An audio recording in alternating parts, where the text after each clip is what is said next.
नाज़रीन, हुसैनिया ट्रस्ट एक बार फिर हुफ़ाज़ और आइम्मा साहिबान के लिए अच्छी खबर लेकर आया है।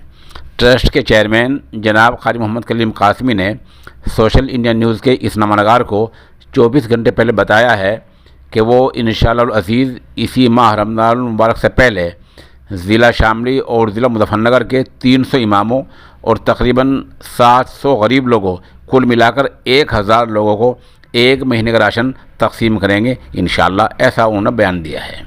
आपको बता दें कि क़ारी मौसूफ़ पहले भी जो इमाम बहुत से ज़िला शामली क्वारंटीन में हो गए थे और बहुत से इमामों को मसाजिद से हटा दिया गया था और बहुत से मुदर्रिसीन को बर वक्त तनख्वाहें नहीं मिली थी, उनकी वो पहले भी ऐसी इमदाद कर चुके हैं।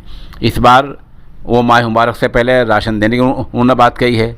हमारी ज़िला शामली और ज़िला मुज़फ़्फ़रनगर के इमाम साहिबान से दरख्वास्त है कि जो लोग मुस्तहिक़ हैं वो हमारे नंबर 96 27 70 90 14 पर राब्ता करके अपना नाम दर्ज करा सकते हैं।